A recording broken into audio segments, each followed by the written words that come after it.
Hello साथियों। हम लोग एनटीपीसी का जो प्रीवियस पेपर की सीरीज चल रही थी उसको आज से हम लोग कंटिन्यू कर रहे हैं। तो जितने भी नए लोग हैं चैनल को सब्सक्राइब करेंगे और वीडियो को लाइक करेंगे। आज की शिफ्ट में हम लोग 11 जनवरी 2021 वाला पेपर को देखेंगे और ये हमारा पहला शिफ्ट होगा। 11 जनवरी 2021 का आज हम लोग पहला शिफ्ट देखेंगे। और आप लोग को बताता चलूँ, आपके चैनल पर हर एक प्रकार का प्रीवियस पेपर कराया जा रहा है, चाहे वो एसएससी हो चाहे वो रेलवे हो, उसका सारा पीडीएफ आपको कराया जा रहा है। और आप लोग के लिए प्लेलिस्ट बना दिया गया है, तो आप लोग जाकर वहाँ से सारे वीडियो को कवर कर लेंगे, क्योंकि प्रीवियस पेपर ही हर एग्जाम में क्रैक करने में सहायता देता है। तो चलिए आज की क्लास हम लोग शुरू करते हैं। आज की क्लास का पहला प्रश्न है, गीतात्मक कविता माई मदर एट 66 किसने लिखी थी? तो ये कमला दास ने लिखा था, माई मदर एट 66। जब मैं क्लास 8 में पढ़ता था तो उस समय ये कहानी मैंने अपने बुक इंग्लिश के बुक में पढ़ा था। तो आप समझ सकते हैं कि वहाँ से भी प्रश्न, ये वाला प्रश्न माई मदर एट 66 चैप्टर ही वहाँ पर डाला गया था और कमला दास। तो मुझे आज उसी टाइम से ये प्रश्न याद है। और एक और बात मैं बता दूं, इसमें इस जो भी प्रश्न आएंगे आपको इसमें करंट के प्रश्न नहीं मिलेंगे। मैंने उसको हटा दिया गया क्योंकि हमको लगा कि ये यूजलेस हो जाएगा, आपका समय की किल करेगा, समय को आपका वेस्ट करेगा, इसलिए मैंने करंट को हटा दिया। यहाँ पर सिर्फ जीके के प्रश्न है, लेकिन अगले शिफ्ट से मैं डालूंगा क्योंकि आपको पता चलेगा कि करंट जो है कितने साल कितने महीने का अंतर का पूछता है, तब जाकर आपका करंट भी अच्छे से पढ़ पाएंगे। अगला प्रश्न है, इनमें से किसे भारतीय सिनेमा के जनक के रूप में जाना जाता है? तो दादा साहब फाल्के जो है भारतीय सिनेमा के जनक के रूप में जाना जाता है।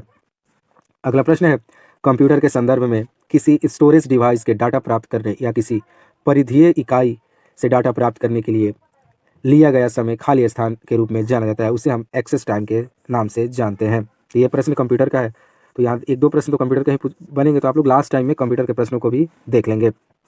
अगला प्रश्न है, अंतर्राज्य विवादों में समन्वय के लिए भारत ने संविधान के निम्नलिखित में से किस अनुच्छेद के तहत एक अंतर्राज्य परिषद का गठन किया गया है? तो अनुच्छेद 263 के तहत एक अंतर्राज्य परिषद का गठन किया गया है, अनुच्छेद 263 के तहत। अगला प्रश्न है, सांची स्तूप खाली स्थान शहर के पास स्थित है? तो सांची स्तूप मध्य प्रदेश के भोपाल शहर के पास स्थित है। और मैं आपको बता दूं कि सारे एग्जाम का प्लेलिस्ट आपके लिए कंप्लीट यहाँ पर बना दिया गया है। SSC, CGL, CHSL, MTS, group D, और ये जो चल रहा है NTPC, RPF constable, RPF SI और एसएससी जीडी, सारे एग्जाम का प्लेलिस्ट यहाँ पर अपडेट कर दिया गया है। आप लोग जाकर सारे वीडियो को कवर कर लेंगे।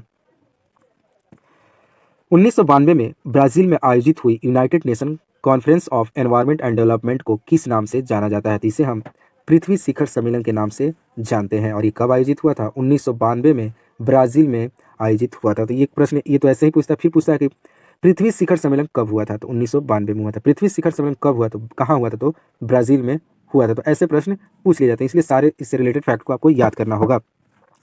अगला प्रश्न है, निम्नलिखित में से किसने टिप्पणी की थी कि दक्षिण अफ्रीका को महात्मा को बनाया था?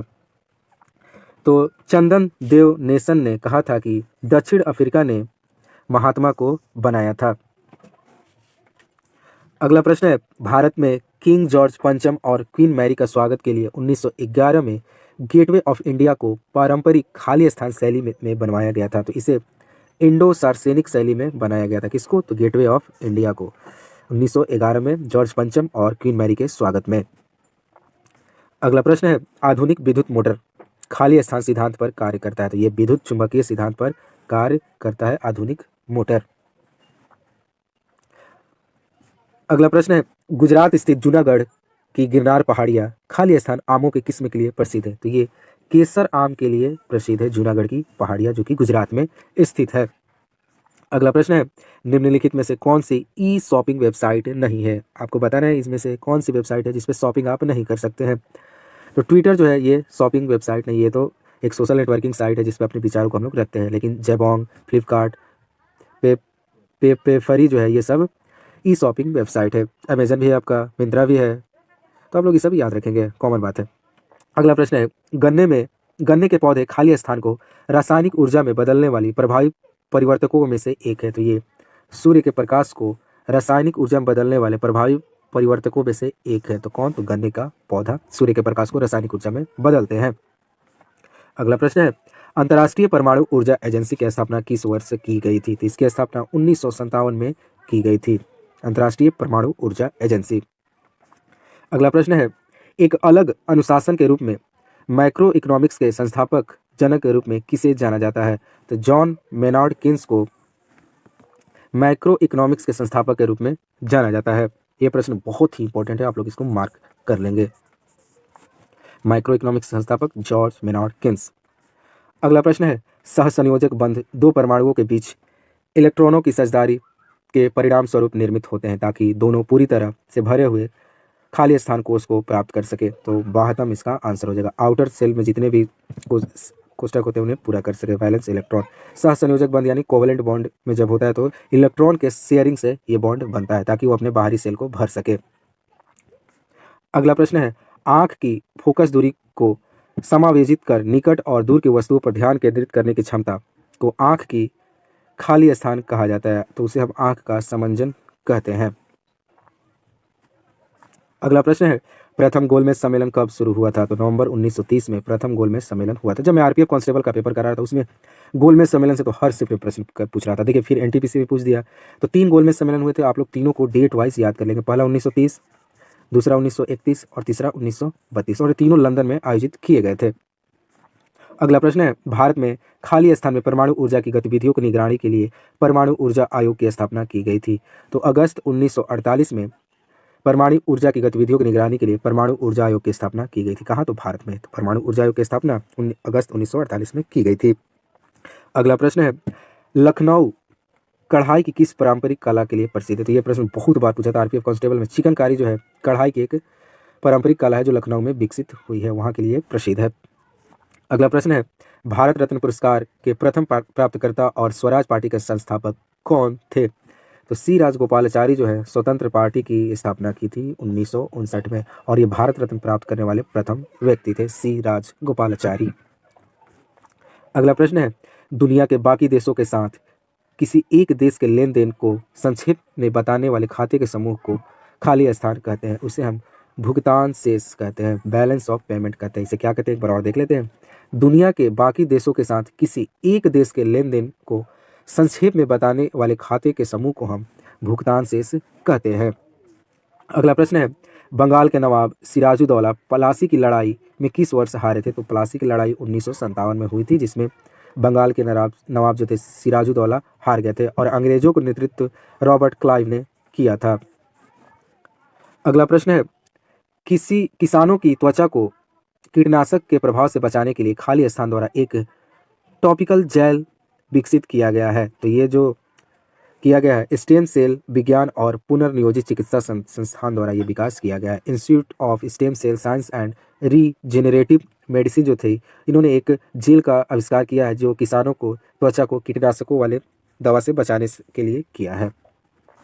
अगला प्रश्न है, निम्नलिखित में से कौन सा एक एकल चिप आधारित उपकरण है जो अपने आप एक पूर्ण प्रोसेसर है और अंकगणित और तार्किक संचालन करने में सक्षम है? तो उसे हम माइक्रो प्रोसेसर कहते हैं। ये अंकगणित और तार्किक संचालन करने में सक्षम है। अगला प्रश्न है, 1929 की महामंदी द ग्रेट डिप्रेशन ऑफ 1929 इनमें से किस क्षेत्र में शुरू हुई थी? तो ये उत्तरी अमेरिका में शुरू हुआ था 1929 का महामंदी। अगला प्रश्न है, सहायक गठबंधन 1978 में खाली स्थान द्वारा एक गैर हस्तक्षेप नीति है। तो ये लॉर्ड वेलेस्ली की एक गैर हस्तक्षेप नीति है। तो यही प्रश्न आज मैंने जो वीडियो कराया सीएचएसएल के पेपर में भी पूछा, सीजीएल में भी पूछा, तो आज देखिए फिर एनटीपीसी में पूछ दिया। तो हर एक शिफ्ट में एक ही प्रश्न पूछे जा रहे हैं, चाहे वो रेलवे हो चाहे वो एसएससी हो। आपको सारा पेपर करके जाना है, तभी आप कोई भी रेलवे हो या एसएससी क्रैक कर पाएंगे। तो आप लोग जितना भी एग्जाम होता है एसएससी और रेलवे द्वारा सारे प्रीवियस पेपर कवर करके जाना है। अगला प्रश्न है, निम्नलिखित में से किस पहाड़ी को ब्लू माउंटेन के रूप में जाना जाता है? तो नीलगिरी की पहाड़ियाँ जो है ब्लू माउंटेन के नाम से जाना जाता है। अगला प्रश्न है, वर्ष 1955 में राष्ट्रीयकरण के बाद इंपीरियल बैंक ऑफ इंडिया का नाम बदलकर स्टेट बैंक ऑफ इंडिया कर दिया गया था। तो आपसे पूछता है कि स्टेट बैंक ऑफ इंडिया की स्थापना कब हुई? तो 1955 में। और स्टेट बैंक ऑफ इंडिया का पहले जो नाम था उसका नाम था इंपीरियल बैंक ऑफ इंडिया, और इंपीरियल बैंक ऑफ इंडिया को 1955 में भारतीय स्टेट बैंक ऑफ इंडिया कर दिया गया। अगला प्रश्न है, वर्ष खाली स्थान में छत्तीसगढ़ उत्तराखंड राज्यों का गठन हुआ था। तो 2000 ईस्वी में छत्तीसगढ़ उत्तराखंड और झारखंड राज्यों का गठन हुआ था। अगला प्रश्न है, मिट्टी का तेल लालटेन की बत्ती में इनमें से किस गुण के कारण ऊपर चढ़ता है? तो किसी तत्व के कारण जो मिट्टी का तेल है लालटेन में ऊपर जाता है। आप देखते हैं कि जो लालटेन होता है उसमें एक बाती होती है और यहाँ पर तेल होते हैं और यहाँ पर माचिस जलाया जाता है। ये तेल जो है नीचे रहता है, लेकिन किसी तत्व के नियम से ये धीरे धीरे यहाँ फ्लेम के पास जाता है और लालटेन जलती रहती है। अगला प्रश्न है, रक्त खाली स्थान उत्तक का एक प्रकार है। तो रक्त जो है एक संयोजी उत्तक है। अगला प्रश्न है, अर्थशास्त्र के संदर्भ में SLR का पूर्ण रूप क्या है। तो SLR जो है स्टेट लिक्विडिटी रेशियो, इसका फुल फॉर्म हो जाएगा SLR का। तो आज हमारी क्लास यहीं पे समाप्त हुई। इसमें हम लोग ने NTPC का जो पेपर था इसमें सारे प्रश्नों को देख लिया है। अगर आपको ऐसे ही वीडियो पाना है तो आप लोग चैनल को सब्सक्राइब करके जुड़ जाना है। मिलते हैं नए वीडियो के साथ। जय हिंद, जय भारत।